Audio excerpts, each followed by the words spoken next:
ونعوذ بالله من شرور أنفسنا ومن سيئات أعمالنا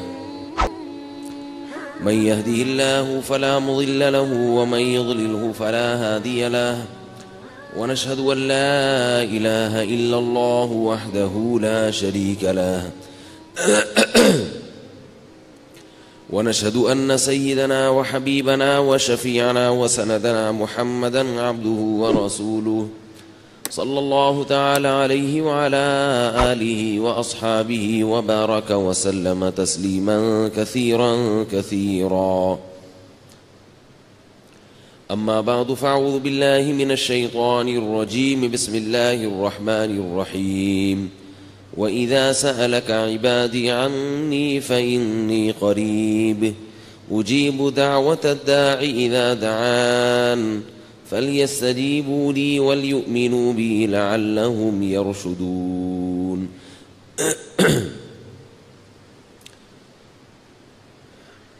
قرآن مجید میں اللہ تعالیٰ نے جہاں رمضان کے روزوں کا حکم دیا وہیں اللہ تعالیٰ نے دعا کا خصوصیت سے ذکر کیا ہے.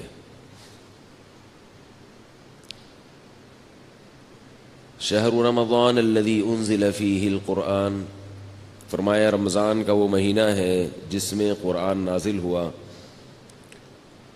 اس کے بعد پھر اللہ تعالیٰ نے رمضان کے روزوں سے متعلق حکم بیان کیا کہ دو قسم کے لوگ روزہ چھوڑ سکتے ہیں، ایک وہ لوگ جو مسافر ہوں اور ایک وہ لوگ جو بیمار ہوں.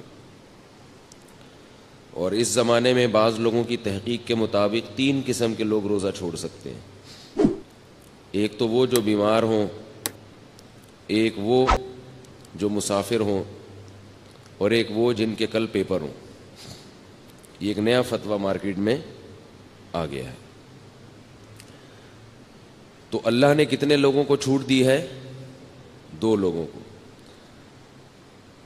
جو بیمار ہوں اور جو مسافر. البتہ خواتین کو جب ایام شروع ہوتے ہیں ناپاکی کے تو وہ بھی روزہ نہ صرف یہ کہ چھوڑ سکتی ہیں بلکہ رکھ نہیں سکتی، وہ تو ان کو پھر بعد میں قضا کرنا پڑے گا. ان 3 یعنی مردوں میں 2 قسم کے لوگ اور خواتین میں 3 قسم کی خواتین کو اللہ نے اجازت دی ہے. لیکن بہرحال ایک فتویٰ مارکیٹ میں نیا چلا ہے کہ جس کے پیپر ہوں وہ بھی روزہ چھوڑ سکتا ہے. تو یاد رکھو اس کی شریعت میں اجازت نہیں ہے. تو میں یہ عرض کر رہا تھا کہ اللہ تعالیٰ نے جہاں رمضان کے روزوں کا ذکر کیا اور یہ بتایا کہ مریض چھوڑ سکتا ہے، یہ میں ذرا اس کو ایک ہی دفعہ میں سیٹ کر لوں، یہ بار بار تنگ کر رہا ہے.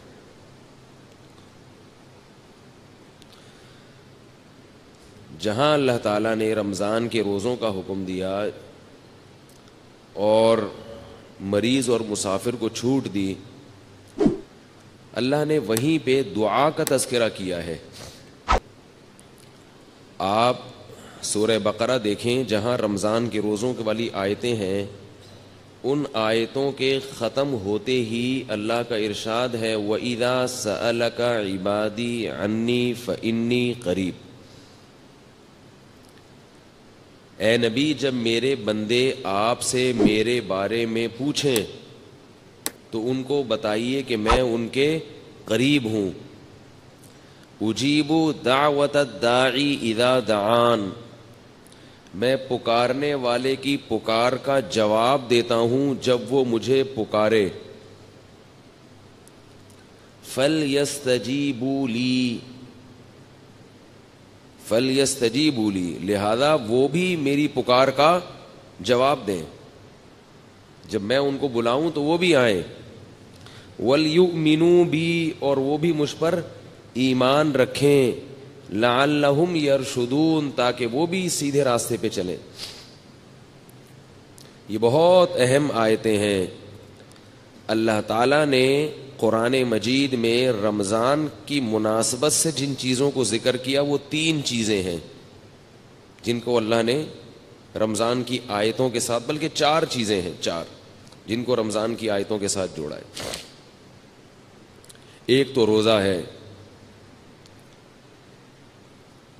رمضان جیسے ہی شروع ہوگا تو کیا کرنا ہے بھائی؟ سب سے پہلے روزہ ہے. دوسرا حکم اللہ نے بتایا, روزہ نہیں رکھ سکتا تو وہ کیا کرے گا؟ اگر وہ قضا بھی نہیں رکھ سکتا, کسی بھی صورت میں ممکن نہیں ہے, تو وہ فدیہ دے گا. فدیہ مالی عبادت ہے. تو دوسری چیز اللہ نے کیا ذکر کی؟ مالی عبادت. اور حدیث میں اس کو بہت اہتمام سے ذکر کیا ہے. گلا بیٹھا ہوا ہے, دعا کریں, کھل کے ہی نہیں دے رہا. جیسے ہی پشاور میں چاند کا اعلان ہوتا ہے نا, تو میرا گلا بیٹھ جاتا ہے. یعنی اتنا بھی انتظار نہیں کرتا کہ بھائی کراچی میں تو ہونے دو اعلان. تو رمضان شروع ہوتے ہی ہمارا گلا بیٹھ جاتا ہے. اور بیٹھنے کی وجہ یہ ہے, گلے پہ جو بوجھ ہے نا وہ ضرورت سے زیادہ پڑ جاتا ہے. سمجھ رہے ہیں نا؟ ایک مزدور کو آپ پتھر اٹھانے کا کہیں تو آپ اسے کہیں بھائی یہ بوری یا یہ پتھر یہاں سے وہاں رکھ کے آ جاؤ, وہ رکھ کے آ جائے گا. تو اس کے بعد آپ اس کو آرام دیتے ہیں. مسلسل وہ کرتا رہے تو اس کے بازو بیٹھ جائیں گے, اس کے گھٹنے بیٹھ جائیں گے, اس کی کمر بیٹھ جائے گی. تو رمضان شروع ہوتے ہی ہمارے گلے پر کیا ہو جاتا ہے؟ بہت زیادہ بوجھ پڑ جاتا ہے. بیانات کا سلسلہ شروع ہو گیا, پھر تراویح پڑھنا بھی ہے, پھر اس کو یاد کرنا بھی ہے. تو وہ ہوتے ہوتے پھر وہ پنپنے کا, پھر وہ افطاری میں کیسے پرہیز کرے بھائی؟ پکوڑا چھوڑ سکتا ہے کوئی افطاری میں؟ اب کسی ڈاکٹر کو بولتے ہو, وہ بولے پکوڑے نہیں کھاؤ. سمجھ, پکوڑے نہیں کھاؤ, دنیا چھوڑ دیں گے یار. افطاری میں ہم سموسے کیسے چھوڑ سکتے ہیں؟ اور کراچی کی گرمی کے روزے, اتنے ٹف روزے, اتنی گرمی میں انسان بیٹھے اور کھچڑی کھائے گا کیا افطاری میں بھائی؟ تو ہم کہتے ہیں بھائی آدمی کچھ کھائے تو تمیز کے ساتھ. اور یاد رکھو یہ پکوڑا اتنا نقصان دہ چیز نہیں ہے جتنا اس کو بدنام کیا جاتا ہے. بات میں آ رہا ہوں موضوع کی طرف. چھوٹا سا آپ کو ایک ہلکی سی بات افطاری کے حوالے سے بتا دوں. سموسے نقصان دیتے ہیں, پکوڑے نقصان نہیں دیتے. سموسے میدے کے بنے ہوئے ہوتے ہیں, وہ نقصان دیتے ہیں. سموسا اگر کھانا ہے, اندر کے آلو نکال کے کھا جاؤ, اس کے میدا نہ کھاؤ. وہ جو ہوتا ہے نا پاپڑ, اس کا وہ میدا ہے, وہ نقصان دے گا. پکوڑا ہے بیسن. بیسن صحت کے لیے بہت مفید چیز ہے. بیسن میں فولاد ہوتا ہے, طاقت ہوتی ہے. البتہ اس کو ہم چونکہ تیل میں تلتے ہیں تو وہ گڑبڑ کر جاتا ہے تھوڑا سا. تو اب افطاری میں تو چلتا ہے نا. تو اس لیے پکوڑوں کو جتنا بدنام کیا جاتا ہے نا, اتنا وہ قابل ملامت ہے نہیں. تو جتنی ملامت ہے وہ سموسوں پہ لے جایا کریں آپ, ٹھیک ہے؟ تو میں جب سموسا کھاتا ہوں نا تو اندر سے آلو نکال کے کھا جاتا ہوں. میرے سامنے جو بیٹھا ہوتا ہے وہ پاپڑ کھا رہا ہوتا ہے. وہ سمجھتا ہو کہ یہ مفتی صاحب میرا اکرام کر رہے ہیں, حالانکہ یہ سازش ہوتی ہے جس کو وہ سمجھ نہیں پا رہا ہوتا. دوسرا ایک چھوٹی سی بات آپ کو صحت کے حوالے سے بتا دوں کہ اللہ کا واسطہ کولڈ ڈرنک سے روزہ مت افطار کیا کرو, گردوں کی ایسی کی تیسی ہو جاتی ہے. کولڈ ڈرنک ویسے بھی نقصان دہ چیز ہے, لیکن اگر آپ نے اس کے نقصان کو 100 گنا بڑھا دینا ہے تو اس کا طریقہ یہ ہے کہ آپ کولڈ ڈرنک سے روزہ افطار کریں. لوگ کیا کرتے ہیں کہ خالی پیٹ ہے, پیاس شدید لگ رہی ہے, اور پیپسی سے روزہ افطار کر رہے ہیں. گردے جو ہے نا اس وقت مانگ رہے ہوتے ہیں کوئی لکوڈ چیز. اس وقت آپ نے اگر پانی نہیں پیا اور آپ نے اس پہ کولڈ ڈرنک چڑھا دی تو وہ گردوں کی ایسی کی تیسی ہو جاتی ہے. کسی بھی ڈاکٹر سے پوچھ لیں, بہت جلدی برباد ہو جاتے ہیں گردے. تو پہلے 3-4 گلاس سادہ پانی پی لیں, پھر ویسے تو پھر بھی نہ پئیں, لیکن اگر پھر پی لیا جائے تو اتنا نقصان نہیں دیتی. سمجھ رہے بات کو کہ نہیں سمجھ رہے؟ اسی طرح چینی والی چیز افطاری میں, چینی کا شربت جو ہم پیتے ہیں خالی پیٹ, یہ بھی گردوں کو نقصان دیتا ہے. چینی جو ہے نا, چینی یہ وائٹ پوائزن ہے, وائٹ پوائزن, سفید زہر ہے. یہ چینی جب تیار ہوتی ہے تو یہ بالکل کالے کلر کی ہوتی ہے, یہ کوئلہ بن چکی ہوتی ہے. اس میں ایک کیمیکل ڈالا جاتا ہے رنگ کاٹ, جو اس کے رنگ کو کاٹ کے کیا بنا دیتا ہے؟ سفید کر دیتا ہے بالکل. تو وہ بہت خطرناک کیمیکل ہے. اب ہوتا یہ ہے کہ چینی والا شربت جب آپ پیئیں گے یعنی خالی پیٹ, تو آپ کی پانی کی کمی پوری نہیں ہوتی, وہ جزوے بدن بننے میں ٹائم لگاتا ہے, اور چینی کی وجہ سے پیاس مزید بڑھ جاتی ہے. پانی پیتے رہتے ہیں مگر جسم میں پانی کی کمی پوری نہیں ہوتی. تو کام الٹا ہوا کہ نہیں ہوا؟ کیا خیال ہے بھائی؟ اور پھر اوپر سے وہ کیمیکل ہے. تو اس لیے بہتر یہ ہے کہ نبی صلی اللہ علیہ وسلم نے کھجور سے روزہ افطار کرنے کا حکم دیا, اس کو طیب چیز قرار دی. کھجور کھائیں, اوپر سے سادہ پانی پی لیں, تھوڑا سا ٹھنڈا بھی ہو چلے گا. ہم چائنیز نہیں ہیں کہ بالکل ہی ابلے ہوئے پانی پئیں. اتنے بھی بیوقوف نہیں ہونے چاہیے انسان کو کہ وہ ابلے ہوئے پانی جو ہے نا گرم گرم پینا شروع کر دے. نبی صلی اللہ علیہ وسلم نے ہمیشہ ٹھنڈا پانی پیا ہے, لیکن فریج کا ٹھنڈا نہیں, چشموں کا ٹھنڈا. تو ہلکا سا پانی ٹھنڈا ہو یہ اچھا ہے, زیادہ نہ ہو. لیکن گرم پانی پینا, اگر اس سے میرا ملفوظ یاد رکھیں کہ چائنیز کہتے ہیں گرم پانی سے عمر لمبی ہوتی ہے, تو گرم پانی پی کے زندہ رہنے سے بہتر ہے ٹھنڈا پانی پی کے مر جاؤ. صحیح ہے نا؟ ایسے زندگی کا کیا فائدہ جس میں آپ کو یہ لذت, جو نبی صلی اللہ علیہ وسلم نے تو اللہ کی جو محبت مانگی ہے نا اس کو تشبیہ دی ہے ٹھنڈے پانی سے کہ اے اللہ مجھے اپنی محبت محبوب بنا دے, وَمِنَ الْمَاءِ الْبَارِدِ, ٹھنڈے پانی سے بھی زیادہ محبوب بنا دے. اس سے کیا پتا چلا کہ ٹھنڈا پانی انسان کو محبوب ہوتا ہے, اور نبی صلی اللہ علیہ وسلم کو بھی محبوب تھا. اور حدیث میں آتا ہے کہ ہمارے نبی کے لیے ٹھنڈا پانی باقاعدہ انتظام کیا جاتا تھا, اس کا کنویں کا, چشموں کا جو ٹھنڈا پانی ہے لایا جاتا تھا.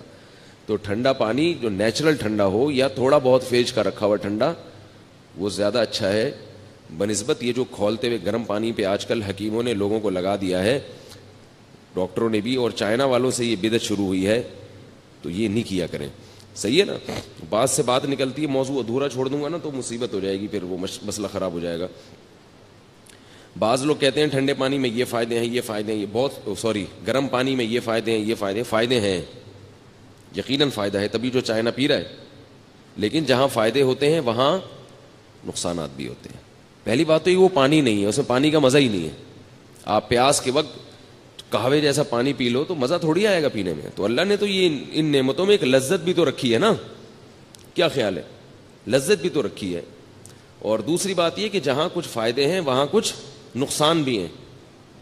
نقصان بھی ہیں, وہ آپ کی جو انرجی ہے نا وہ ختم ہو جاتی ہے اس سے. آپ کبھی تجربہ کر کے دیکھیں, آپ دوپہر کھانا کھا کے گرم پانی پئیں کھولتا ہوں, آپ کو قیلولے میں نیند نہیں آئے گی صحیح طرح سے, نیند خراب ہو جائے گی آپ کی, نیند کا سسٹم آپ کا متاثر ہوگا. تو کھانے کے بعد تو نہ ٹھنڈا پئیں نہ گرم پئیں, اور کھانے کے 1 گھنٹے کے بعد آپ نے ہلکا سا ٹھنڈا پانی ہے, نارمل پانی, وہ پی لیا اس. تو افطاری میں چینی کا شربت خالی پیٹ بول لیں بھائی نہ پئیں, اس سے پانی کی کمی پوری نہیں ہوتی اور پیاس بار بار لگتی ہے. اور اگر کسی کو چینی کا شوق ہے ہی بہت زیادہ تو چینی کا نقصان کم کرنے کے لیے ایک آپ کو ٹوٹکا بتا رہا ہوں. وہ نقصان کم ایسے ہوگا کہ کچی چینی زیادہ نقصان دیتی ہے, پکی ہوئی چینی کم نقصان دیتی ہے. میں نے گھر میں حکم دیا ہوا ہے, حکم کیا, گزارش کی ہوئی ہے گھر والوں سے, حکم کہاں بھائی, ریکارڈ ہو رہا ہے بیان, گزارش کی ہوئی ہے کہ چینی کو پانی میں ڈال کے ابال لو اور اس کا شیرہ بنا لیں. چینی کو نا خوب اچھی طرح پکائیں, پانی میں ڈال کے بہت اچھی طرح پکائیں, خوب اچھی طرح پکا کے نا اچھی طرح بوائل کر کے اس کا شیرہ تیار کر کے بوتل میں بھر کے رکھ لیں. وہ پکی ہوئی چینی ہے, اس میں جو اس کے کیمیکل ہے نا وہ جلنے اور پکنے کی وجہ سے اس کے زہریلی اثرات ختم نہیں ہوتے, کم ہو جاتے ہیں. آ رہی ہے بات؟ ختم نہیں ہوتے, کم ہو جاتے ہیں.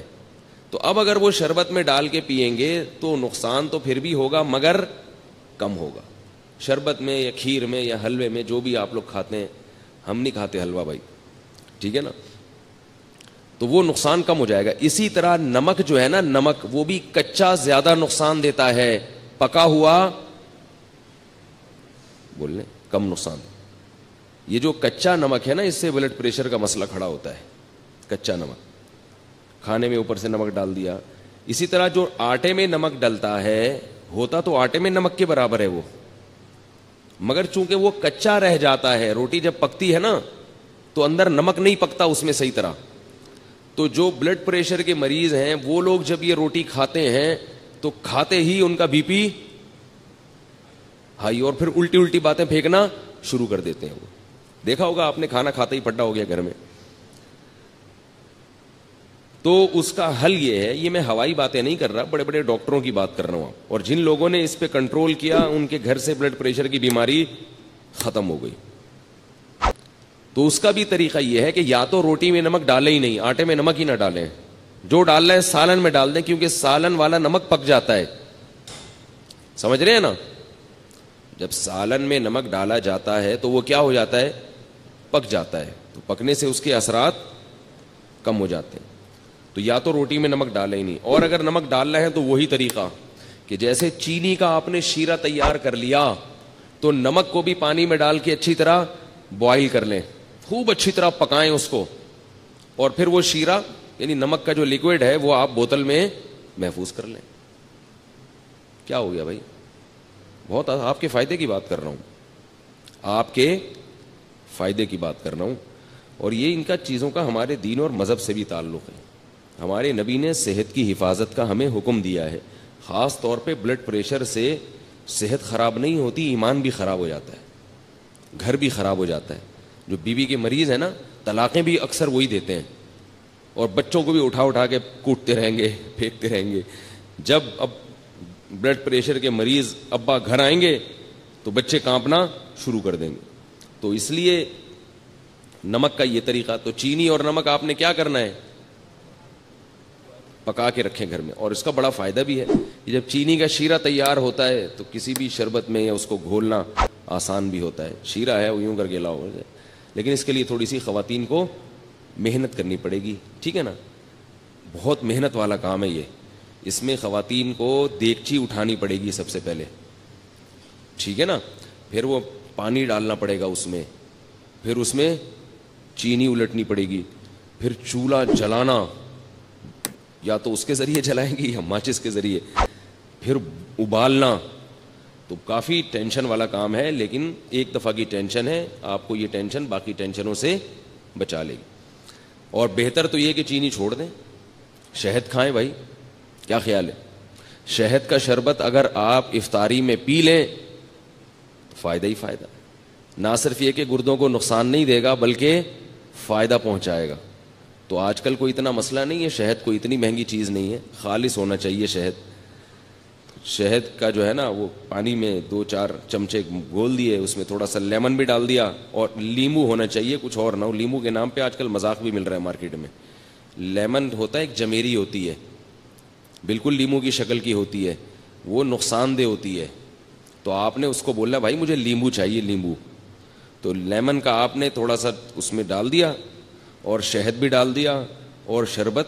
یہ سارے کام اپنے خرچے پہ کرنے, یہ پہلے بتا دوں آپ کو میں, ٹھیک ہے نا. ایسا نہ ہو مجھے فون کر کے آپ کہیں کہ آپ نے اتنے اچھے اچھے مشورے دیے ہیں. تو اب لیمو کا بھی, کیونکہ لیمو بھی ٹھیک ٹھاک مہنگا ہوا ہے, شہد تو ہے ہی مہنگی چیز. تو یہ آپ اگر پی لیں گے تو اس سے 2 فائدے ہوں گے. ایک تو سارا دن کی جو تھکاوٹ ہے آپ کی سیکنڈوں کے اندر دور ہو جائے گی. سمجھ رہے ہو, فائدے گنے. پہلی بات کیا, سارا دن کی تھکاوٹ آپ کی دور ہو جائے گی. دوسرا فائدہ کیا ہوگا, لذت اور مزہ. شہد اور لیمن کا شربت ملا کے پیئیں, مزہ نہ آئے پیسے واپس, بڑا مزہ آئے گا پینے میں. تیسرا فائدہ, آپ کے جسم کا کولیسٹرول بولے نا پگھلے گا, ہینڈسم اسمارٹ ہو جائیں گے, باریک ہونا شروع ہو جائیں گے. نتھر, یہ جو جتنے بھی آپ کے جسم میں فاضل اور فضول چیزیں جو صبح سحری میں کھا کے پیدا ہوئی تھیں, وہ کیا ہو جائیں گی, ختم ہو جائیں گی. نتھرنا شروع ہو جائے گا جسم, توند کم ہونا شروع ہو جائے گی آپ کی. سمجھ رہے ہو نہیں سمجھ رہے بھائی. اور چوتھا فائدہ کیا ہوگا کہ شہد میں اللہ نے روحانی برکتیں بھی رکھی ہیں. قرآن میں اللہ نے کہا نا فیہ شفاء للناس, تو اللہ نے تعریف کی ہے. تو جس کی اللہ تعریف کرے, ظاہر ہے اس میں جسمانی برکتیں بھی ہیں اور روحانی برکتیں بھی ہیں.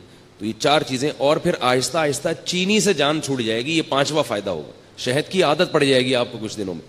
تو یہ تھوڑے بہت کام کیا کریں. اور اللہ کا واسطہ, یہ جو بازار سے جتنے قسم کے مشروبات آ رہے ہیں, جتنے قسم کے, چاہے وہ بہت اچھی کمپنیوں کے ہوں یا 2 نمبر لوکل کمپنیوں کے ہوں, سب ایک جیسے ہیں, سب نقصان دہ ہیں. جتنے مشروبات کوئی فری میں بھی دے رہا ہو نا, اگر فری میں بھی, تو نہ لیں اس کو. سمجھ گئے کہ یہاں تک. البتہ ہمدرد والوں کا جو روح افزا ہے اس کے بارے میں ماہرین کی دو رائے ہیں. بعض کہتے ہیں وہ بھی کچھ ایسنس ہیں وغیرہ, اور بعض کہتے ہیں نہیں وہ خالص عرقیات کا مجموعہ ہے.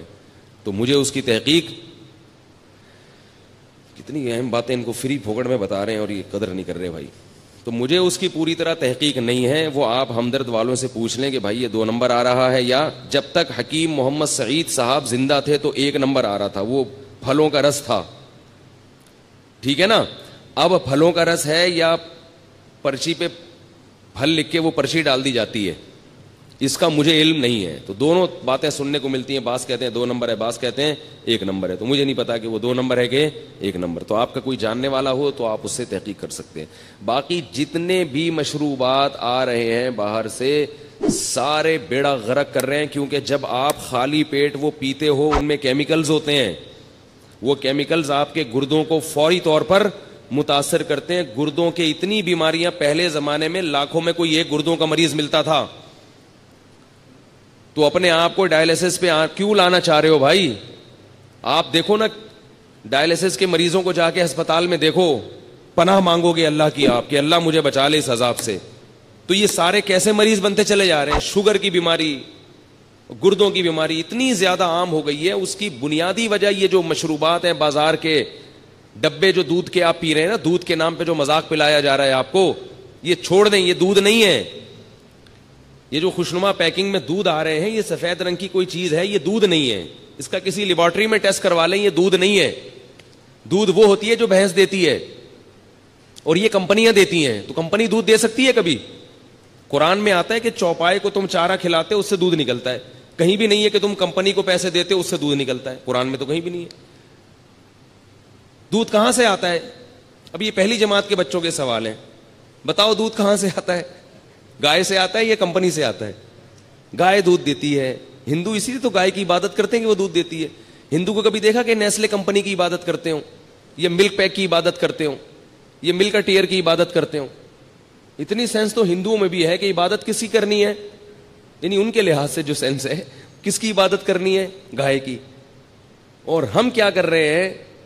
ہندوؤں کو مجبور کر رہے ہیں کہ وہ کس کی عبادت شروع کر دیں؟ کمپنیوں کی عبادت شروع کر دیں. تو دودھ گائے دیتی ہے, گائے سے دودھ نکالو یا جس نے نکالا ہوا ہے اس سے جا کے خریدو. اس میں جراثیم اگر ہیں تو کوئی مسئلہ نہیں ہے, وہ جراثیم والا اس بغیر جراثیم سے بہتر ہے. جراثیم بھی اس میں اسی لیے آ رہے ہیں کہ وہ دودھ ہے. جراثیم کو بھی پتا ہے کہ یہ کیا ہے, دودھ ہے. اور یہ جو ڈبوں کے دودھ ہے ان کو کھول کے رکھ دو, اس کو جراثیم بھی لفٹ نہیں کراتے. تو جس چیز کو جراثیم بھی لفٹ نہ کرا رہے ہوں اس کو آپ کیوں پی رہے ہو بھائی؟ تو یہ ساری چیزیں کھا کھا کے لوگوں کے گردوں کا بیڑا غرق ہو گیا. شوگر کے مریض بنتے چلے جا رہے ہیں, توندیں نکلتی چلی جا رہی ہیں, جسم ڈھلکتے چلے جا رہے ہیں, چہروں کی رونقیں ختم ہو رہی ہیں, پھر بھی پی رہے ہیں, بچوں کو بھی پلا رہے ہیں. اس لیے یہ اللہ نے قرآن میں حکم دیا ہے کہ اپنے آپ کو خود سے ہلاک مت کرو. جیسے خودکشی کرنا حرام ہے کھمبے سے چپک کے, ایسے ہی سلو پوائزن کھا کے آہستہ آہستہ اپنے آپ کو تباہ کرنا بھی غلط کام ہے, ناجائز کام ہے. اگر آپ کو پتا ہے کہ اس سے مجھے نقصان ہو رہا ہے. یہ عجیب بات ہے کہ کھمبے سے چپکنا تو حرام ہے, اپنے آپ کو مار دینا. یعنی آپ مجھے بتاؤ, ایک آدمی خودکشی کر رہا ہے, وہ ایسے کر رہا ہے کہ ابھی گیا اور ابھی بجلی کے کھمبے پہ ہاتھ لگایا اور ابھی مر گیا. تو یہ ناجائز ہے یا نہیں ہے؟ ہے بھائی. اور ایک آدمی ایسے اپنے آپ کو ہلاک کر رہا ہے کہ وہ تھوڑا تھوڑا کرنٹ اپنے لگاتا ہے کہ میں ابھی نہیں مروں, 10 سال میں مر جاؤں. تھوڑا تھوڑا اپنے آپ کو کیا کر رہا ہے؟ ہلاک کر رہا ہے. آج تھوڑا سا کرنٹ, پھر تھوڑا اور ذرا جھوڑ کا جھٹکا, پھر اور. ٹھیک ہے یہ ویسا حرام نہیں ہے جیسا ایک دم سے مارنا, لیکن کیا اس کو بھی ہم صحیح کہہ سکتے ہیں اس عمل کو؟ ہے بھائی. بھائی زندگی کی حفاظت جب فرض ہے تو پھر وہ ہر لحاظ سے فرض ہے. تو اس طرح یہ چیزیں کھا کھا کے لوگوں نے, اور افطاری میں چونکہ زیادہ نقصان ہوتا ہے, تو رمضان تو اللہ نے ہمیں دیا, اس کی حکمتوں میں ایک حکمت یہ ہے کہ اس سے صحت اچھی ہوتی ہے. اور اوپر سے جتنی بیماریاں رمضان میں ہو رہی ہیں اتنی کسی اور مہینے میں نہیں ہوتی, کیونکہ وہ جو سارا جو ہے نا ترتیب آؤٹ کر جاتی ہے. کہاں سے کہاں بات چلے گی. خیر میں اب اصل بات کی طرف آتا ہوں. تو میں یہ عرض کر رہا تھا کہ اللہ نے قرآن میں رمضان کے لیے 4 احکام خصوصیت سے بیان کریں. ایک پر اشارہ دیا ہے لیکن حدیث میں اس کی پھر وضاحت ہے. تو وہ 4 کام میں سب سے پہلا کام کیا ہے؟ بولو بھائی, روزہ. اس میں تو آپشن ہے ہی نہیں, وہ تو رکھنا ہی رکھنا ہے. دوسرا کام اللہ نے رمضان میں جس کا خصوصیت سے ذکر کیا ہے وہ ہے تلاوت قرآن. رمضان کا اور قرآن کا آپس کا بہت گہرا جوڑ ہے. شہر رمضان الذی انزل فیہ القرآن، فرمایا وہ مہینہ ہے جس میں قرآن نازل کیا گیا. یہ وہ مہینہ ہے جس میں قرآن نازل کیا گیا. تو اللہ نے رمضان کا انتخاب کیا ہے قرآن کے نزول کے لیے. اسی وجہ سے رسول اللہ صلی اللہ علیہ وسلم نے اس مہینے میں تراویح کو مشروع کیا، تراویح کو، تاکہ اس میں قرآن پڑھا جا سکے. بعض جو متجددین کہہ رہے ہیں کہ تراویح کا نبی سے کوئی ثبوت نہیں ملتا، یہ جھوٹ ہے، غلط بات ہے 100%. تراویح سب سے پہلے کس نے پڑھی ہے؟ محمد صلی اللہ علیہ وسلم نے. 3 دن پڑھ کے چھوڑ اس لیے دی کہ فرض نہ ہو جائے. پھر صحابہ نے ابو بکر کے دور میں ہی شروع کر دی تراویح، حضرت عمر کے دور میں نہیں شروع ہوئی ہے، یاد رکھو. صحابہ پھر پڑھتے رہے ہیں، نبی کے انتقال کے بعد بھی پڑھتے رہے ہیں، کیونکہ اب فرضیت کا امکان ختم ہو گیا تھا. حضرت عمر نے صرف اتنا کیا ہے کہ مختلف ٹولیوں میں جو پڑھ رہے تھے ان کو ایک امام پہ جمع کیا ہے، کیونکہ نبی نے جو پڑھائی تھی وہ نبی نے، آپ اکیلے امام تھے اور باقی سب لوگ مقتدی تھے. تو حضرت عمر نے ان کو نبی کے نہج پہ اس تراویح کو حضرت عمر لے کر آئے ہیں. اور اس کو جو نیا کام کہا وہ اس لیے کہ ابو بکر کے دور میں ایک امام پر نہیں تھے، تو اس لحاظ سے وہ نیا ہے، حضرت ابو بکر کے دور کے لحاظ سے. سمجھنے بات کو؟ تو بعض لوگ کہتے ہیں تراویح کا لفظ قرآن سے دکھاؤ، حدیث سے دکھاؤ. تراویح کا لفظ حدیث میں نہیں ہے، تراویح کی نماز حدیث میں ہے. تو ہم نماز کو زیادہ فوکس کرتے ہیں، ناموں میں ہمیں الجھنے کی ضرورت نہیں ہے. آپ اگر تراویح کو کوئی اور نام دینا چاہیں تو ہمیں کوئی پریشانی نہیں. آپ اس کو صلاۃ اللیل کہہ لیں، رات کی نماز کہہ لیں، قیام رمضان کہہ لیں تو بھی ٹھیک ہے. تو ناموں سے کیا ہوتا ہے؟ اور یہ تراویح ہم نے نام نہیں دیا، یہ اسلاف نے نام دیا ہے، تابعین نے نام دیا ہے تراویح کو. سمجھنے یہ نام اس نماز کو کس نے دیا ہے؟ اسلاف نے. کیونکہ یہ عام تہجد سے، عام معمول سے ہٹ کے تھی، تو انہوں نے کہا اس کا نام کوئی الگ سے ہونا چاہیے. بعض لوگ کہتے ہیں پورے قرآن میں تراویح کا لفظ کہیں نہیں ملتا، نہ حدیث میں ملتا، لہذا یہ بدعت ہے. بھائی نام تو بہت سی چیزوں کا نہیں ملتا، وہ عمل اگر ملتا ہے تو وہ دیکھو. نماز جو ہم پڑھتے ہیں، اس نماز کا پورے قرآن اور حدیث میں کوئی تذکرہ ملتا ہے؟ بولو نا. نماز کے لفظ کا کوئی قرآن و حدیث میں تذکرہ بولو نا بھائی، نہیں ملتا. اب کوئی نماز دکھاؤ، نہیں ہے، نہیں تو ہم بھائی نماز نہیں ہے، صلاۃ تو ہے نا. 5 نمازیں جو ہم پڑھتے ہیں اس عمل کا ثبوت ملتا ہے. اس کو نام ہم کچھ بھی دے دیں، عربی میں اس کو صلاۃ کہتے ہیں، قرآن نے اس کو صلاۃ کہا، اردو میں ہم اس کو کیا کہتے ہیں؟ نماز کہتے ہیں. تو نام چینج کرنے سے کچھ نہیں ہوتا. اگر وہ عمل ہمیں مل رہا ہے تو ہم اس کو اپنی آسانی کے لیے کوئی بھی نام دے سکتے ہیں. اب میں کہیں تقریر کر رہا ہوں، 5 نمازیں فرض ہیں. اب کوئی جناب پروفیسر صاحب اٹھ کے کہیں گے نماز تو قرآن میں کہیں ہے ہی نہیں، تو میں کہوں یہ جو فجر ہم نے 2 رکعتیں پڑھی ہیں یہ ہے یا نہیں؟ کہہ رہے یہ 2 رکعتیں تو ہیں مگر نماز نہیں ہے. میں نے کہا پھر کیا ہے؟ وہ کہا یہ تو صلاۃ ہے. اچھا بھائی ناموں میں جھگڑا ہے، تم اس کو صلاۃ کہہ دو یار. ہم چونکہ اردو اسپیکنگ ہیں، ہماری زبانوں پہ کیا چڑھا ہوا ہے؟ بولو نا، نماز چڑھا ہوا ہے. تو بھائی نبی صلی اللہ علیہ وسلم سے رمضان میں الگ سے جماعت کے ساتھ 3 دن تراویح پڑھانا ثابت ہے، لیکن اس کو آپ نے تراویح کا نام نہیں دیا. ابو بکر رضی اللہ نے بھی اس کو تراویح کا نام دیا، حضرت عمر نے بھی نام نہیں دیا. لیکن ایک نماز بہرحال اس کا وجود اور ثبوت ہو گیا. اب جب ہو گیا تو پھر اسلاف نے آسانی کے لیے اس کو الگ نام دے دیا، کیونکہ وہ الگ نوعیت کی نماز تھی. تہجد کی نماز جماعت سے نہیں پڑھی جاتی. نفل نماز میں لوگوں کو بلا کے اکٹھا کر کے اتنی بڑی جماعت قائم کرنا بدعت ہے. یاد رکھو، نماز میں جو کام نبی نے انفرادی کیا وہ انفرادی کرنا پڑے گا، اور جو اجتماعی کیا وہ اجتماعی کرنا پڑے گا. اجتماعی کو انفرادی اور انفرادی کو اجتماعی نہیں کر سکتے آپ. فجر کی 2 سنتیں جو نبی نے پڑھی ہیں اجتماعی پڑھی ہیں یا انفرادی پڑھی ہیں؟ بولو نا بھائی، انفرادی. اب اگر آپ کہیں میں 2 سنتیں جماعت سے پڑھوں گا، بدعت بن جائے گا کہ نہیں بن جائے گا؟ تو رمضان میں نبی صلی اللہ علیہ وسلم نے یہ جو نوافل تھے یہ جماعت سے پڑھے ہیں. جبکہ عام دنوں میں تہجد آپ صلی اللہ علیہ وسلم جماعت کا اہتمام نہیں کرتے تھے. اگر جماعت ہوتی بھی تو ایک دو صحابی آگے کھڑے ہو گئے. تبھی فقہا لکھتے ہیں کہ نفل نماز کی جماعت میں 4-5 افراد اگر اکٹھے ہوں گے تو یہ بدعت عمل کہلائے گا, کیونکہ نبی صلی اللہ علیہ وسلم نوافل میں جماعت کا اہتمام نہیں کرتے تھے. 1-2 آدمی ہوں ٹھیک ہے, زیادہ نہیں ہوں.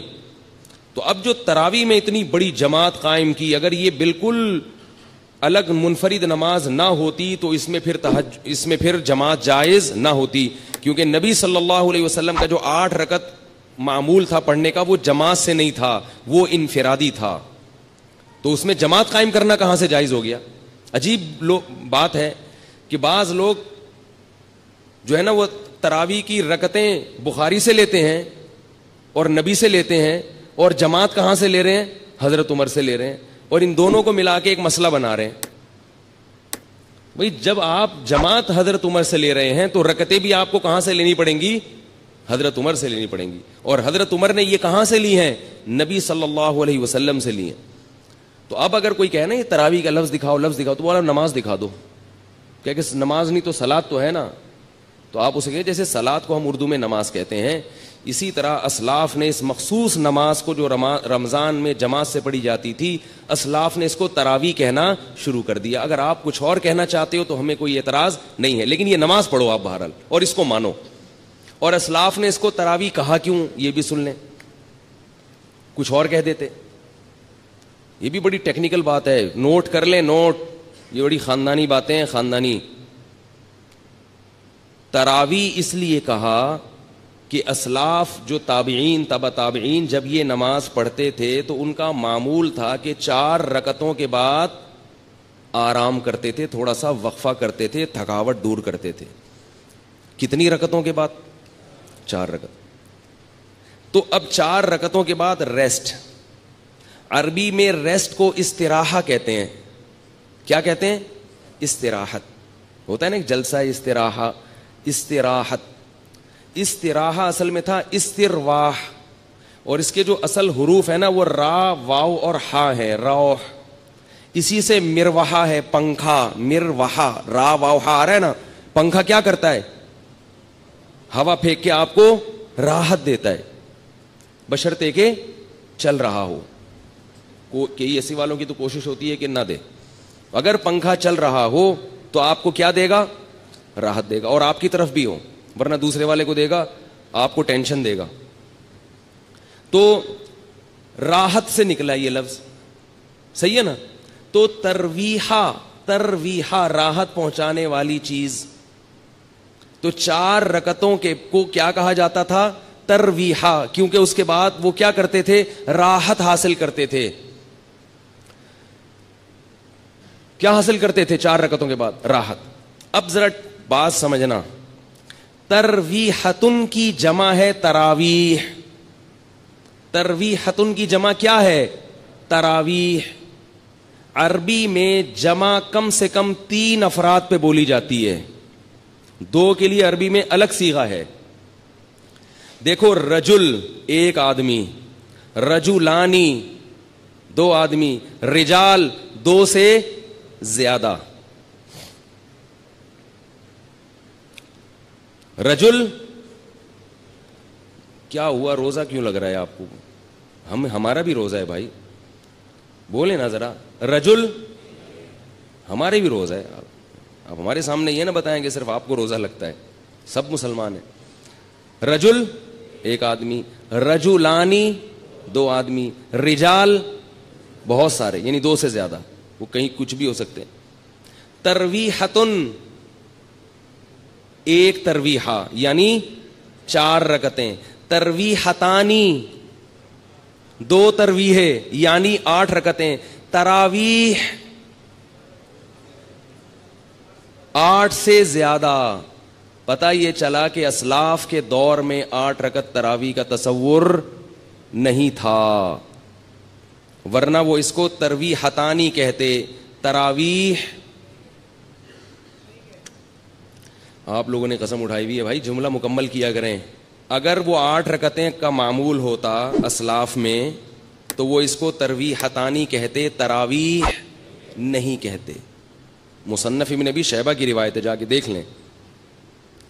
اور مزے کی بات یہ کہ عربی میں جمع کی دو قسمیں ہیں, ایک جمع قلت اور ایک جمع کثرت.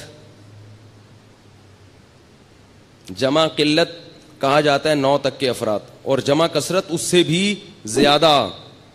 تو تراویح کا مطلب 3 تراویحوں سے زیادہ, 12 رکعتوں کو بھی نہیں کہہ سکتے آپ, الا یہ کہ اس میں تسامح سے کام لیں. ورنہ اصل کیا ہے کہ تراویح کا مطلب بہت سارے تراویح ہے, بہت سارے تراویح ہے.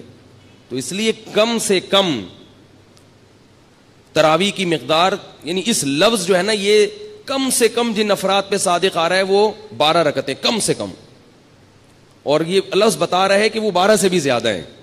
تو یہ لفظ خود انکار کر رہا ہے کہ تراویح 8 رکعتیں نہیں ہو سکتی. یہ اسلاف ورنہ اس کو یہ نام نہ دیتے. رہی وہ حدیث موطا امام مالک کی کہ جس میں آتا ہے کہ حضرت عمر نے 8 رکعتیں اور 3 وتر پڑھائے ہیں, وہ حدیث ضعیف ہے. اب میں اس کی سند میں جاؤں گا تو ٹائم لگے گا. گل ویلے دی تے پھل موسم دا والی بات کر لوں آپ کے سامنے, بھائی بات شارٹ مختصر ہو اور سمجھ میں آ جائے. اس حدیث وہ موطا امام مالک کس کی کتاب ہے؟ پورا نام بتا رہا ہوں, موطا امام مالک, یہ کس کی کتاب ہے؟ یہ تو ایسے پھر بھی نہیں بتا رہے یار آپ لوگ. یہ تو ایسے ہی ہو گیا جیسے ایک وہ تھا, ایک وہ بیٹھا ہوا تھا, وہ پہلے زمانے میں سیٹ چیلے, وہ تو نہیں گرو ہوتا تھا نا, اس کا ایک چیلا ہوتا تھا, ہے چیلا. تو جو چیلا تھا نا وہ بڑا مالدار تھا, اور گرو کیا تھا؟ غریب بیچارہ, ظاہر ہے اس کا نوکر تھا. ہمارے حضرت اس پہ یہ واقعہ اس پہ سنایا کرتے تھے کہ ہر مالدار آدمی میں عقل نہیں ہوتی, بعض دفعہ بیوقوفوں کو اللہ دولت زیادہ دے دیتا ہے, بلکہ زیادہ تر ایسا ہی ہو جاتا ہے, ٹھیک ہے نا, اللہ اپنی قدرت دکھاتا ہے. تو اور اگر اللہ یہ اصول بناتے کہ جس کے پاس پیسہ ہو تو اس کے پاس, جس کے پاس عقل زیادہ ہو پیسہ بھی ہوگا, تو بیوقوف تو بھوکے مر جاتے بیچارے. تو کیا ہے کہ عجیب حساب ہے کہ بعض دفعہ عقل بالکل نہیں ہوتی, پیسہ بہت ہوتا ہے. تو اس پہ حضرت یہ واقعہ سناتے تھے کہ وہ ایک چیلا تھا, بڑا مالدار تھا, اس کا ایک نوکر تھا. تو چیلے نے اپنے نوکر سے کہا, گرو سے کہا کہ مجھ سے, وہ حضرت پنجابی میں سناتے تھے, بڑا مزہ آتا تھا مجھے, وہ پوری پنجابی اس طرح آتی نہیں ہے, تو میں کچھ اردو کچھ پنجابی کا تڑکا لگانے کی تھوڑی سی کوشش کروں گا, کیونکہ اس لطیفے کا پنجابی میں ہی مزہ ہے. جو لطیفہ جس زبان میں بنا ہو وہ اسی میں سننے میں مزہ آتا ہے, وہ کسی اور زبان میں جب ترجمہ ہوگا تو اس بیچارے کی لطیفے کی ایسی کی تیسی ہو جاتی. تو حضرت اس پہ سنایا کرتے تھے کہ وہ گرو نے اس سے پوچھا, بلکہ وہ سرائکی میں ہے, کہ اپنے نوکر سے کہا کہ مجھ سے کوئی پہیلی پوچھو, لیکن یہ بتا دوں اگر مجھے اس کا جواب نہ آیا نا تو تیری ٹھکائی لگاؤں گا میں.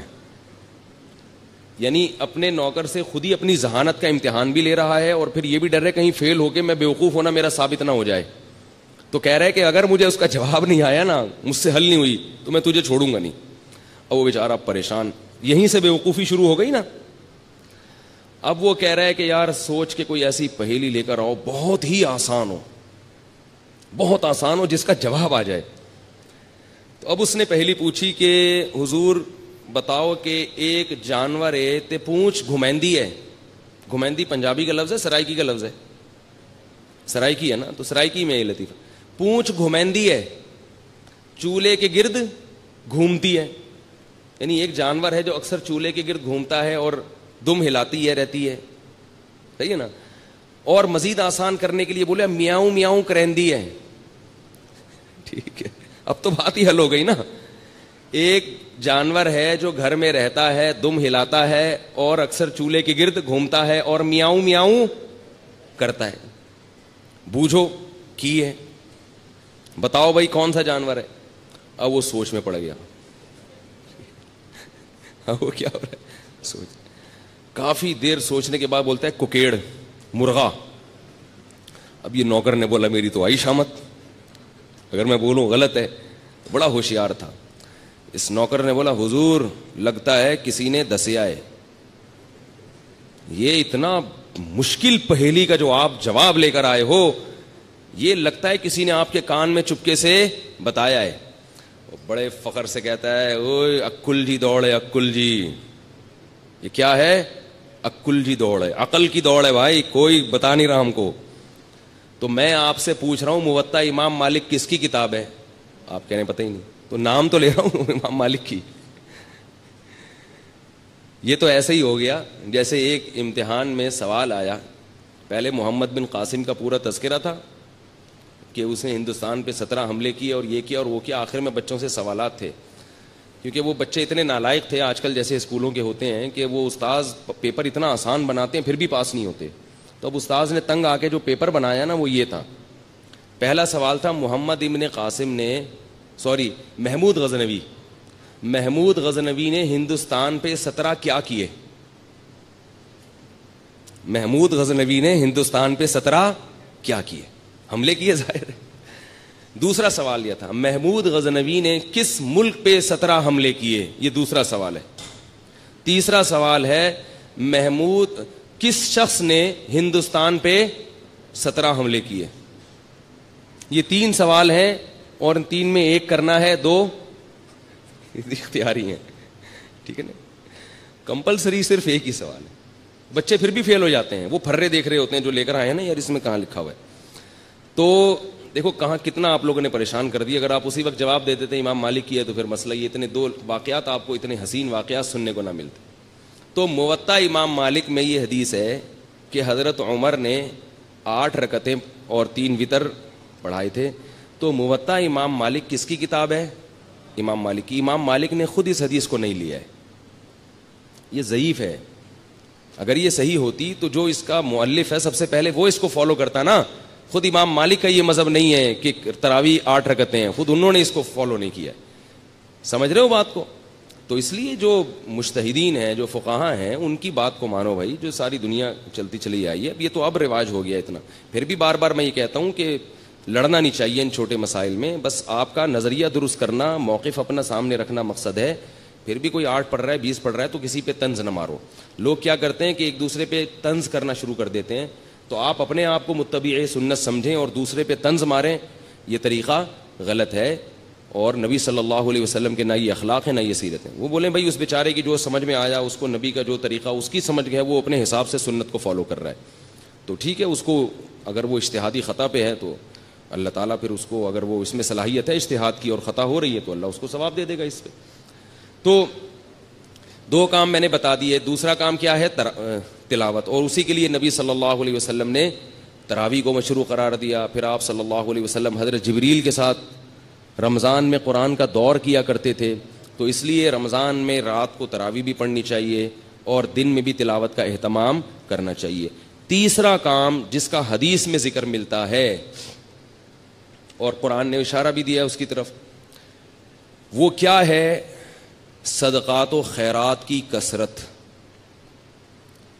روزہ رکھنا آسان ہے, مال خرچ کرنا مشکل. آج کل لوگ منتیں جو مانتے ہیں نا کہ میرا یہ کام ہو گیا تو یہ کروں گا, یا خواتین جو منتیں مانتی ہیں, نماز روزے کی تو منتیں مانی جاتی ہیں, پیسے خرچ کرنے کی منتیں نہیں مانی جاتی. دکھتی رگ پہ ہاتھ رکھا کہ میں نہیں رکھا, میں نے پیسے خرچ کرنے کی منتیں نہیں مانی. پیسوں سے ہمیں بہت محبت ہے, اور اللہ نے جہاں نماز کا ذکر کیا وہاں مال خرچ کرنے کا ذکر ساتھ ساتھ کیا. اس سے پتہ چلتا ہے کہ اللہ کو کنجوس نمازی پسند نہیں ہے. تو ہم اس نوٹ سے دل نہ لگائیں, اس پراپرٹی سے دل نہ لگائیں, رکھیں مگر ساتھ ساتھ اللہ کی راہ میں خرچ بھی کیا کریں.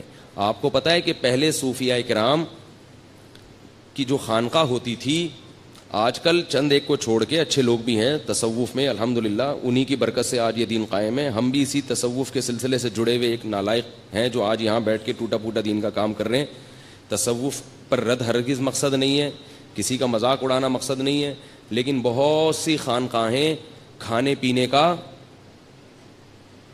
ایک ہوٹل بنی ہوئی ہیں, لنگر فری کے چل رہے ہیں اور مریدین آگے پڑے ہوئے کھا رہے ہیں, کھا کھا کے گردنیں موٹی ہو رہی ہیں.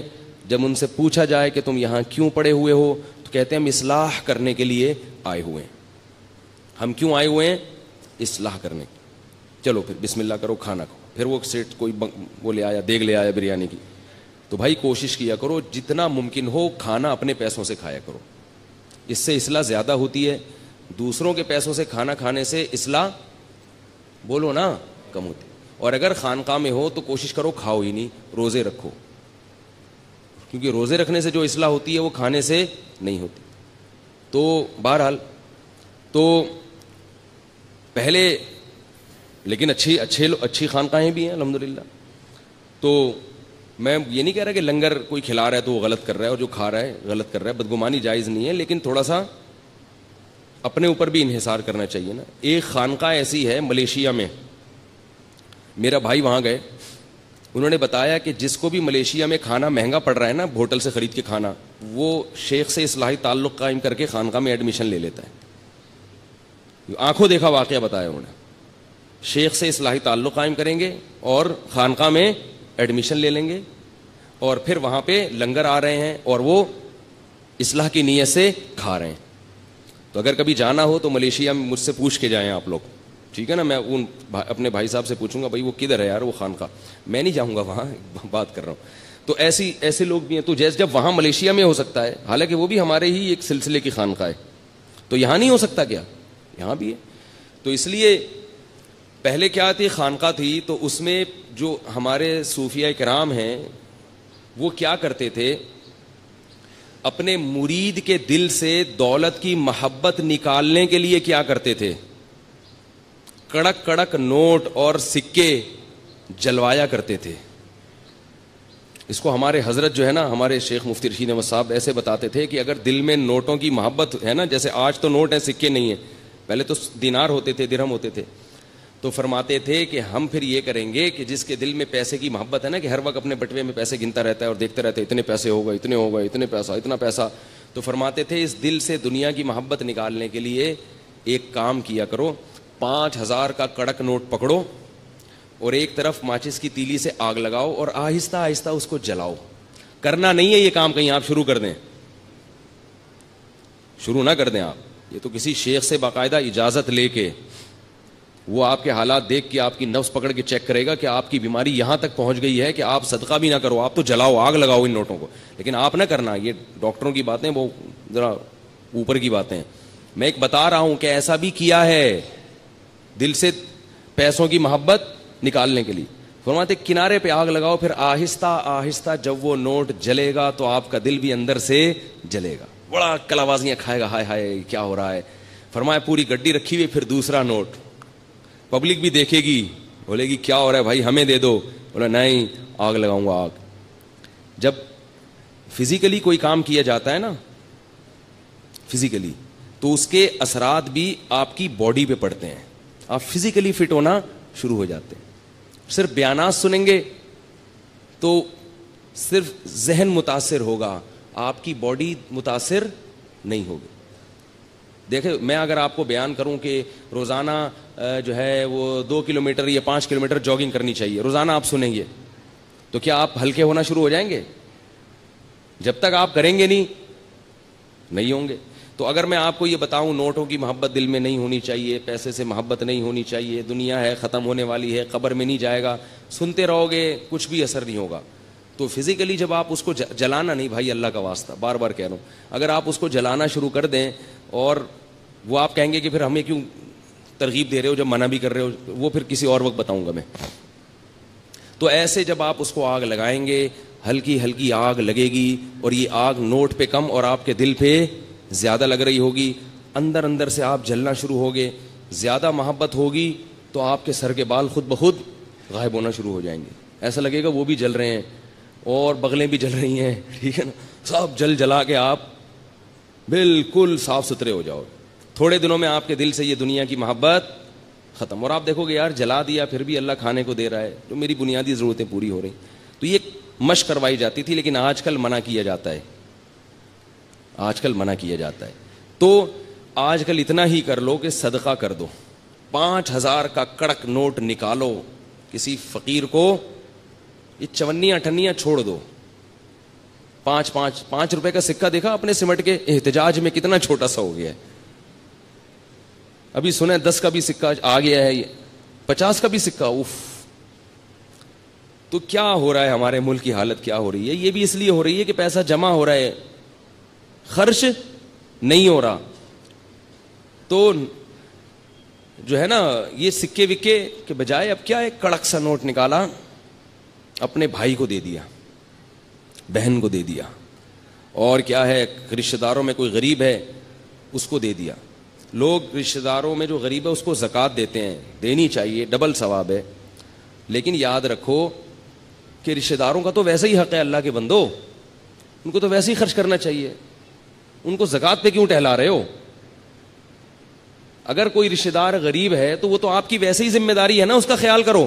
ٹھیک ہے زکوٰۃ بھی ہو جاتی ہے, لیکن میں یہ عرض کرتا ہوں کہ زکوٰۃ کے لیے تو بہت زیادہ سے زیادہ مستحق کو تلاش کرو, اس رشتہ دار کو ہدیہ دے دیا کرو, ویسے ہی اتنی ہی رقم قسمت میں دے دو ہدیے میں, کیونکہ رشتہ دار بہت سے لوگوں کے اتنے غریب ہوتے نہیں ہیں, لیکن وہ پھر بھی کچھ ہیلے بہانے کر کے, کھینچا تانی کر کے کیا کر دیتے ہیں, زکوٰۃ پکڑا دیتے ہیں ان کو. تو مفتی سے فتویٰ لیتے ہیں, زکوٰۃ ادا تو ہو جاتی ہے, لیکن اس سے بھی بڑے بڑے غریب دنیا میں پڑے ہوئے ہوتے ہیں, تو رشتہ داروں کو ویسے ہی دے دو بھائی. اب ایک بیوہ عورت ہے جس کا بیٹا کما رہا ہے, ٹھیک ہے, وہ بیوہ غریب ہے, اس کے پاس نہ سونا ہے نہ پراپرٹی ہے, اس پہ زکوٰۃ لگ جاتی ہے, لیکن جب اس کا بیٹا کما رہا ہے تو اس کو دینے کی کیا ضرورت ہے بھائی؟ ان کو دے دو نا جن کے بیٹے بھی نہیں کما رہے, اس کی ضرورت تو پوری ہو رہی ہے نا بیٹے کے ذریعے. فقہی لحاظ سے بعض چیزیں درست ہوتی ہیں مگر مصلحت کے لحاظ سے خراب ہوتی ہیں اور شریعت کے مزاج کے موافق نہیں ہوتی. تو بعض دفعہ مفتی فتویٰ دے دیتے ہیں کہ زکوٰۃ اس پہ لگ جائے گی, لیکن آپ کا ضمیر اس کی اجازت نہیں دے رہا ہوتا, تو ضمیر کی بھی مان لینی چاہیے. ایک بیوہ عورت ہے جس کا بیٹا کما رہا ہے لیکن وہ بیوہ غریب ہے, تو بیوہ پہ زکوٰۃ لگ جائے گی کیونکہ شریعت اس کی غربت کو دیکھتی ہے, اس کے بیٹے کو نہیں دیکھتی. لیکن اصولی طور پر کیا ہے کہ زکوٰۃ کا مقصد غربت ختم کرنا ہے, لوگوں کی حاجت پوری کرنا ہے, تو ایسے کو دو نا جو اس سے زیادہ محتاج ہے, اور اس کو ویسے ہی دے دو. اگر یہ بیوہ آپ کے رشتہ داروں میں سے ہے تو آپ اس کو ویسے ہی ہدیے کے نام پہ دے دیں, ہدیہ تو کسی کو بھی دیا جا سکتا ہے. تو اس لیے بھائی رمضان میں تیسرا کام کیا کرنا ہے, کڑک کڑک نوٹ بولو, اللہ کی راہ میں بولو نا, جملہ مکمل کریں, آدھا کام اسی سے ہو جائے گا, بولنے سے ہو جاتا ہے. کڑک کڑک نوٹ اللہ کی راہ میں خرچ کرنے ہیں, اور شیطان کہے گا کیا کر رہے ہو, اتنی محنت سے کمائے ہیں, اتنی محنت سے کمائے ہیں, کیسے دے دوں. دیکھو نبی نے کیا فرمایا, بہترین صدقہ کون سا ہے, دل تھام کے سنیں یہ حدیث, بہترین صدقہ کون سا ہے. فرمایا تأمل الغنا وتخشى الفقر, وہ صدقہ کہ رقم خرچ کرنے کے وقت تمہیں یہ خیال ہو کہ اگر میں نے یہ پیسے خرچ نہیں کیے تو ان پیسوں سے مزید پیسہ بنا سکتا ہوں, ان پیسوں سے مزید پیسہ بنا سکتا ہوں. تأمل الغنا, امید ہے غنا کی کہ یار یہ اگر میں نے روک لیا نا تو ایسے مواقع آئیں گے جن میں انویسٹ کر کے نوٹ پہ نوٹ چھاپ لوں گا, تو اس پیسے سے انسان کو زیادہ محبت ہوتی ہے. دوسری چیز اس میں یہ ہو, تخشى الفقر, اگر ابھی خرچ کیا تو موجودہ حالت سے نیچے بھی آ سکتا ہوں, صرف امیدیں نہیں ہیں خطرات بھی ہیں. تأمر الغنا وتخشى الفقر, اور فرمایا ان تکون صحیحا شحیحا, صحت مند بھی ہو, ورنہ بعض دفعہ بڑھاپے میں انسان خوب صدقات و خیرات شروع کرتا ہے, اس کو پتا ہے اب میں دنیا سے جا رہا ہوں, یہ پیسہ میرے کام نہیں آئے گا, بچوں سے بنتی نہیں ہے, ان کو محروم کرنا ہے, تو یہ فلانے مدرسے میں دے دو اور فلاں مسجد میں دے دو. صحیح کا مطلب بالکل جوان ہٹا کٹا, ابھی کھانے پینے کی, لائف کو انجوائے کرنے کی عمر ہے. یہ میں نہیں کہہ رہا بھائی, مجھ پہ کیوں غصے ہو رہے ہیں, میں تھوڑی کہہ رہا ہوں, یہ کون کہہ رہا ہے, رسول اللہ, اللہ کے سفیر جو دنیا میں اللہ کا پیغام لے کر آئے تھے, صحیحاً صحت مند ہٹا کٹا. اور آج تو بڑھاپے میں نہیں کرتے, پاؤں قبر میں لٹکے ہوئے ہوتے ہیں, پھر بھی میرا پیسہ میرا پیسہ میرا پیسہ. لیکن جوانی میں کرنا اور مشکل ہے. ان تکون صحیحاً, 4 شرطیں. دوسرا شحیحاً, شحیح طبیعت میں کیا ہو, بخل ہو, جان نکل رہی ہو, روکڑا, یعنی اپنی طبیعت بھی نہ آمادہ ہو رہی ہو. بعض دفعہ انسان میں ساری صفات ہوتی ہیں اور دل خرچ کر رہا ہوتا ہے اڑانے کا, ویسے ہی شو مارنے کے لیے, یا ویسے ہی کبھی کبھار موڈ اچھا ہوتا ہے نا انسان کا, آدمی کھلا دیتا ہے, بعد میں کہتا ہے یار یہ میں نے کیا کر دیا, اس دن میں نے اتنا پبلک کو اتنا کھلا دیا یار, میں تو مخروض ہو گیا. لیکن اس وقت جوش آیا ہوا تھا. فرمائے جوشیلی طبیعت نہ ہو, بلکہ شح کا کیا مطلب ہے, اندر طبیعت میں انقباض پیدا ہو رہا ہو, طبیعت یار کیا, جیسے نوٹ نکلتے ہوئے ایسا لگ رہا ہو جیسے کوئی کھال نکال رہا ہے, آپ کی کوئی کھال ادھیڑ رہا ہے, ایسے نوٹ ادھڑ رہا ہو. فرمایا یہ جو 4 صفتیں جس صدقے میں پائی جائیں گی اس سے بہتر صدقہ بولو بھائی کوئی بھی نہیں. اور ہمارا صدقہ کیا ہوتا ہے؟ یہ والا نوٹ دے رہے ہیں کیونکہ یہ ویسے ہی اضافی ہے, اس میں کوئی کاروبار تو میں کر نہیں سکتا, ٹھیک ہے نا. نمبر 2, اتنا زبردست مولوی صاحب کا بیان سنے ایک دم جوش پیدا ہو گیا ہے, اور مولوی صاحب نے بتایا تھا کہ یہ صدقہ کرو گے تو گھر میں وہ جو بلا ہے نا وہ ٹل جائے گی, ساس کا انتقال ہو جائے گا, اللہ نہ کرے. بعض لوگوں کے لیے ساسیں بلائیں ہیں, یا کسی کی ساس ٹھیک ہو جائے گی, بھائی وہ پریشان تھا, ساس ٹھیک کرنا چاہتا تھا, ٹھیک ہو جائے گی, تو یہ سب ہو جائے گا. ہم جو صدقے کرتے ہیں نا, اللہ کو تو راضی کرنا مقصد ہی نہیں ہوتا, بلائیں ٹالنا مقصد ہوتا ہے. وہ بھی ٹھیک ہے, بلائیں بھی ٹلتی ہیں, بلائیں ٹالنے کے لیے بھی کرنا چاہیے, لیکن پہلی چیز کیا ہونی چاہیے؟ اللہ کی رضا, اللہ خوش ہو جائے, اللہ مجھ سے آخرت کے عذاب کو دور کر دے. میں آج لوگوں کی حاجت پوری کروں گا, اللہ کل قیامت میں میری حاجت پوری کر دے. تو بھائی ٹھیک ہے, یہ والا نہیں ہوتا, اس سے نیچے درجے کا صدقہ کر لو. لیکن حدیث میں آتا ہے رسول اللہ صلی اللہ علیہ وسلم رمضان میں سخاوت کے دریا بن جایا کرتے تھے, سخاوت کے دریا. عجیب بات ہے, لیلۃ القدر میں لوگ تلاوت بھی کرتے ہیں, نماز بھی پڑھتے ہیں, صدقات و خیرات نہیں کرتے. حالانکہ عبادت میں تو صدقہ ایک مستقل عبادت ہے, تو لیلۃ القدر میں بھی عبادت صدقات و خیرات والی کیا کریں. اگر اس وقت رات کو آپ کو کوئی فقیر یا مستحق نہیں مل رہا تو کچھ پیسے نکال کے اپنے پرس میں اس نیت سے الگ کر دیں, اللہ میری طرف سے یہ میں نے نکال دی. اب مستحق تلاش کرنے میں 1 مہینہ لگ جائے, 1 سال لگ جائے, وہ ٹینشن کی بات نہیں ہے.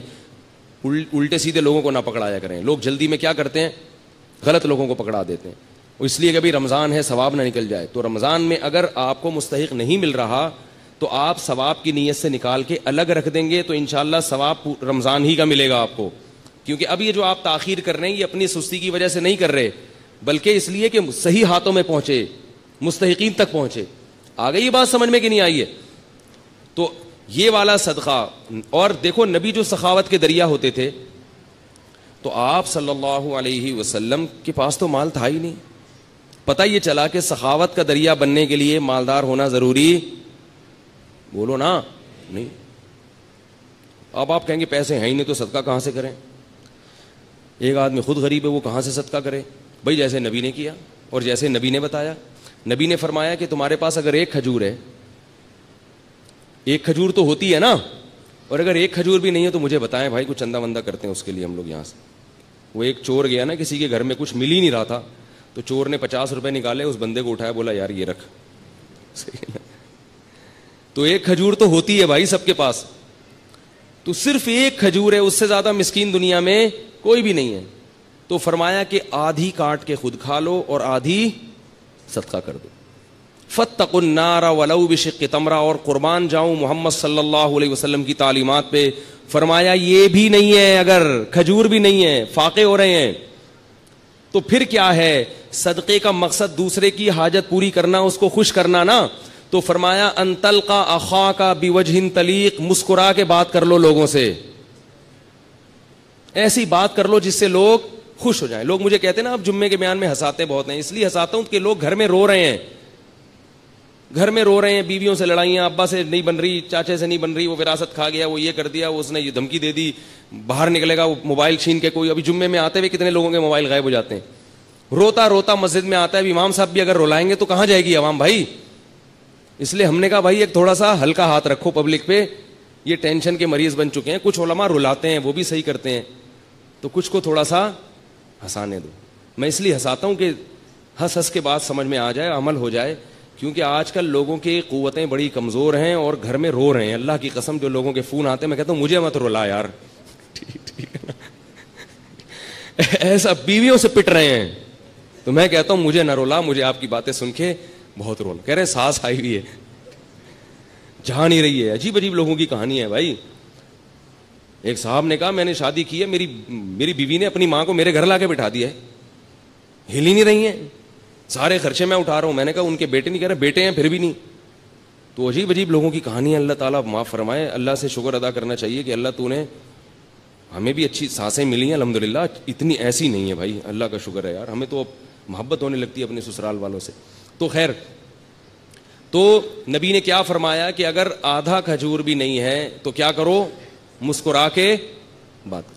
تو یہ تو ہو سکتا ہے نا بھائی, خام خام ناک پہ مکھی مت بٹھا کے رکھو, جو ملے ذرا اچھی طرح, اور بھائی السلام علیکم, کیا حال ہے بھائی, کہاں گئے ہو بھائی, اتنے دنوں سے بڑے یاد آ رہے تھے. وہ بیچارہ خوش ہو جاتا ہے اس سے. لیکن میں زیادہ اس لیے نہیں کرتا کہ وہ چپک جاتا ہے, ٹھیک ہے. تو یہ وہ آدمی یہ کام کر سکتا ہے جس کے پاس تھوڑا سا ٹائم ہو. تو ہمارے پاس تو صدقے کے لیے پیسے ہیں نا, تو ہم پیسے پکڑا دیتے ہیں, اگر بھائی یہ پیسے لے نکل چلو شاباش. لیکن بعض مخصوص دوست ہیں وہ مستثنا, اس سے ایک بندے یہاں بیٹھے ہیں وہ ابھی غصہ نہ ہو جائیں کہیں. تو تیسرا کام نبی نے کیا کیا ہے, صدقات و خیرات. تو یہ کام بھی ہم نے زیادہ سے زیادہ کرنا ہے. چوتھا کام رہ گیا, وہ انشاءاللہ اگلے ہفتے بیان کروں گا. تو بھائی صدقات و خیرات خوب کثرت سے کرنا. اور میں بار بار ایک اعلان کرتا ہوں کہ آپ مسجد کے امام سے بھی, اپنے امام سے بھی رابطہ کر سکتے ہیں. ائمہ کرام کے پاس مستحقین ہوتے ہیں. کوئی میرے ذریعے سے اگر تعاون کرنا چاہے غربا اور مساکین, تو ہمارے پاس بھی غربا اور مساکین کا ایک اچھا خاصا جماعت ہے ہمارے پاس, جن کے ساتھ ہم تعاون کرتے ہیں. بہتر تو یہ کہ خود پہنچائیں. میں کہتا ہوں کہ کسی کو نہ دیں, مجھے بھی نہ دیں, خود پہنچائیں. لیکن بعض لوگ یورپ میں ہیں, امریکہ میں ہیں, امریکہ میں غریب مشکل, وہاں کے غریب یہاں کے مالداروں سے زیادہ اچھی حالت میں ہوتے ہیں. تو جو خاص طور پہ یورپ میں رہتے ہیں وہ لوگ رہتے ہیں, ان کے لیے مشکل ہوتا ہے غریب تلاش کرنا. تو وہ پھر اپنے ملکوں میں, ویسے بھی اپنے ملکوں کا حق زیادہ ہے, تو ان کو چاہیے بھائی اپنے ملکوں میں بھیجیں اور پھر یہاں کے ذریعے لوگوں پر تقسیم کروائیں, تاکہ ہمارے ملکوں کی غربت دور ہو. اللہ تعالیٰ سمجھنے کی, عمل کی توفیق عطا فرمائے. جی, اعتکاف کے ابھی فارم ملیں گے جمعے کی نماز کے بعد. جو لوگ بھی اعتکاف میں بیٹھنا چاہتے ہیں تو وہ ابھی اس فارم لے لیں. اور جو باہر سے, کراچی سے باہر سے آنا چاہتے ہیں, تو یہ نعیم بھائی کا نمبر ہے 03339614. اس نمبر پہ کال کر کے اپنی رجسٹریشن کروا سکتے ہیں. صرف 2 دن ہے آپ کے پاس اعتکاف میں بیٹھنے والوں کے لیے, 2 دن ہے. 2 دن میں جن کے رجسٹریشن ہو گئی بس انہی کو بیٹھنے کی اجازت دی جائے گی, کیونکہ محدود جگہ ہیں, بہت زیادہ رش اکٹھا ہو جاتا ہے, اس کو پھر مسجد میں جگہ نہیں ہوتی. Share and subscribe to Mera Deen و Iman Islamic channel.